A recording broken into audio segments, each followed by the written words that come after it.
Assalamualaikum dan selamat sejahtera. Kami memilih perbandingan antara SST dan GST sebagai tajuk yang ingin dikupas untuk tugasan ini.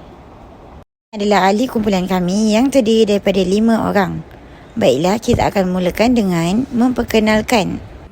Apa itu cukai? Cukai ialah bayaran atau charge monetary yang dikutip oleh kerajaan tempatan, negeri dan negara daripada individu atau perniagaan untuk menampung kos perkhidmatan, barangan dan aktiviti kerajaan am. Kerajaan biasanya menggunakan cukai kepada penduduk individu dan korporatnya kerana satu adalah untuk membantu membiayai kerja dan perkhidmatan awam, yang kedua ialah untuk membina dan menyelenggarakan infrastruktur yang digunakan di sesebuah negara, dan yang ketiga adalah cukai yang digunakan untuk meningkatkan ekonomi dan semua yang tinggal di dalamnya. Bergerak kepada jenis-jenis cukai, terdapat 7 cukai yang saya akan terangkan, di mana cukai yang pertama ialah cukai pendapatan. Cukai ini merujuk kepada peratusan pendapatan yang di sana yang diserahkan kepada kerajaan negeri atau persekutuan. Yang kedua ialah cukai korporat, yang mana ia merupakan peratusan keuntungan korporat yang diambil sebagai cukai oleh kerajaan untuk membiayai program persekutuan. Yang ketiga ialah cukai jualan, iaitu cukai yang dikenakan ke atas barangan dan perkhidmatan tertentu, iaitu berbeza mengikut bidang kuasa. Yang keempat, cukai harta, iaitu berdasarkan nilai tanah dan aset hartanah. Yang kelima ialah cukai gaji yang berkaitan dengan peratusan yang ditahan daripada gaji pekerja oleh majikan yang membayarnya kepada kerajaan bagi pihak pekerja untuk membiayai program Medicare dan keselamatan sosial. Cukai yang keenam ialah tarif, yang mana menunjukkan kepada cukai ke atas barangan import yang dikenakan dengan tujuan mengukuhkan perniagaan domestik. Dan yang terakhir ialah cukai harta pusaka, yang mana kadar yang digunakan untuk nilai pasaran saksama FMV harta dalam harta pusaka seseorang pada masa kematian, iaitu jumlah harta pusaka mesti melebihi ambang yang ditetapkan oleh kerajaan negeri dan persekutuan. Mengapa kita perlu membayar cukai? Seperti mana yang kita ketahui bahawa cukai adalah sumber utama hasil bagi kebanyakan kerajaan.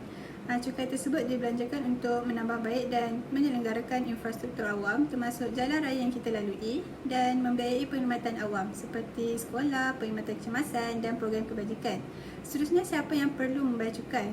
Pembayar cukai akan bergantung pada jenis cukai dan peraturan berkaitan untuk cukai tersebut. Sebagai contoh, perundangan cukai pendapatan persekutuan biasanya hanya yang berkaitan dengan orang yang telah memperoleh jumlah pendapatan tertentu atau pendapatan kasar yang diselaraskan.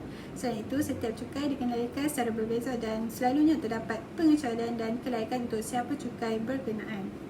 Apakah itu The Goods and Service Tax (GST)? GST merupakan cukai kepenggunaan yang berasaskan kepada konsep nilai tambah.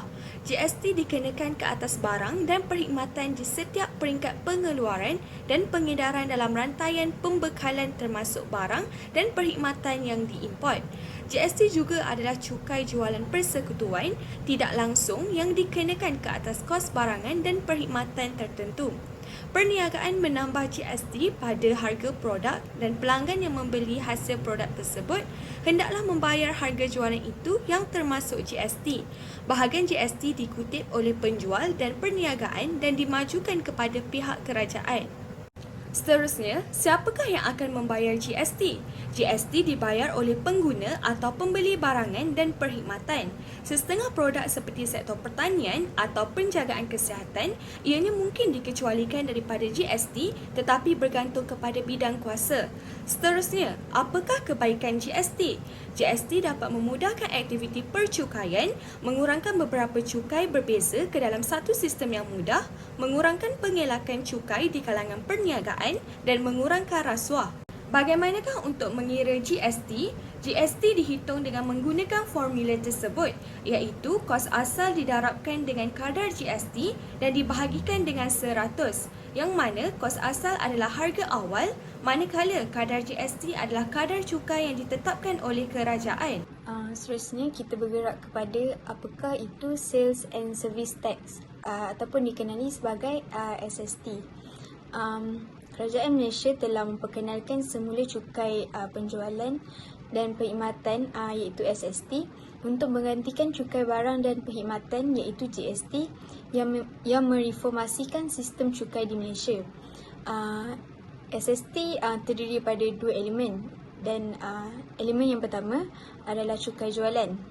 Cukai jualan adalah cukai sebanyak 10% yang dikenakan ke atas semua barang yang boleh dicukaikan, iaitu barang yang dikeluarkan di Malaysia serta diimport ke Malaysia. Jadi, bagaimanakah cukai jualan ini berfungsi? Pada peringkat pertama, kerajaan akan mengumpul cukai pada peringkat pengeluar sahaja, dan pada rajah di bawah telah menunjukkan rantaian bekalan, iaitu daripada pengeluar kepada pemborong dan kepada peruncit dan akhirnya kepada pengguna. Dan elemen cukai jualan ini tertanam dalam harga yang dibayar oleh pengguna. Seterusnya kita bergerak kepada elemen kedua dalam SST, iaitu elemen kedua adalah cukai perkhidmatan. Cukai perkhidmatan merupakan cukai sebanyak 6% yang dikenakan ke atas sebarang perkhidmatan boleh dicukaikan yang disediakan di Malaysia oleh perniagaan berdaftar. Jadi rajah di bawah menunjukkan bagaimana cukai perkhidmatan berfungsi, iaitu kerajaan akan mengenakan cukai apabila terdapatnya perkhidmatan disediakan dalam sesebuah perniagaan pada kadar cukai 6%. Dan kerajaan juga akan mengenakan cukai apabila terdapat perkhidmatan yang disediakan kepada pengguna pada kadar cukai yang sama, iaitu 6%. Okay, kita bergerak kepada slide seterusnya, iaitu siapakah yang membayar SST. Jadi SST ini dibayar oleh mereka yang menjalankan perniagaan di Malaysia dan antarabangsa sekiranya perniagaan mereka melebihi ambang pendapatan tahunan pada nilai tertentu. Dan perniagaan yang sudah mendaftar dengan GST tidak perlu lagi mendaftar untuk SST. Dan terdapat beberapa kebaikan SST, iaitu pengenalan SST telah memberi manfaat kepada perniagaan melalui kos pematuhan dan pentadbiran yang lebih rendah.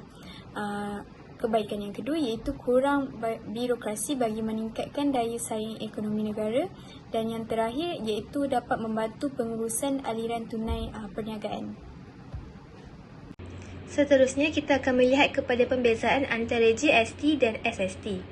Bagi GST, ia memfokuskan kepada cukai barang dan perkhidmatan, manakala SST pula memfokuskan kepada cukai jualan dan perkhidmatan. Seterusnya, kita akan melihat pada peringkat pencukaian tersebut, yang di mana GST adalah secara berperingkat, yang di mana GST dikenakan pada setiap peringkat dan peniaga boleh mendapatkan kredit GST. Manakala SST adalah secara satu peringkat, yang di mana cukai hanya dikenakan di peringkat kilang atau import sekali sahaja.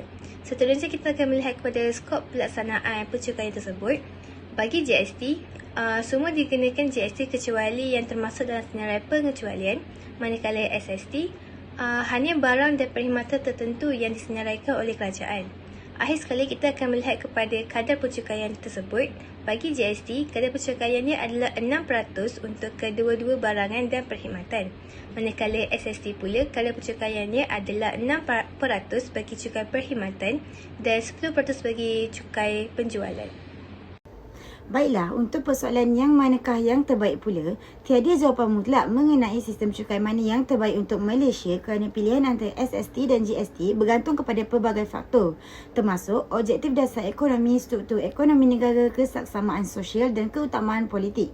Sebelum ini, Malaysia telah mencuba kedua-dua sistem cukai ini. Pada mulanya SST dilaksanakan, kemudian digantikan dengan GST dan kemudian kembali kepada SST. SST mempunyai kelebihan kesederhanaan dan fleksibiliti plus pelarasan kadar, manakala GST berpotensi untuk mengurangkan pelbagai cukai dan meningkatkan ketelusan.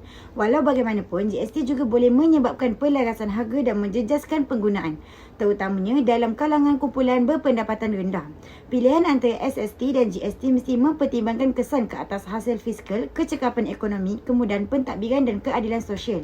Keputusan ini akan melibatkan alat tabir urus dan analisis mendalam tentang keadaan ekonomi dan kewangan negara untuk menghasilkan sistem cukai yang sesuai dengan keperluan dan matlamat Malaysia. Kesimpulannya, pembincangan antara GST dan SST ialah pilihan antara dua sistem cukai bergantung pada konteks dan matlamat ekonomi, sosial dan politik sesebuah negara. Kedua-dua mempunyai kelebihan dan kekurangan masing-masing seperti yang dibahaskan sebentar tadi.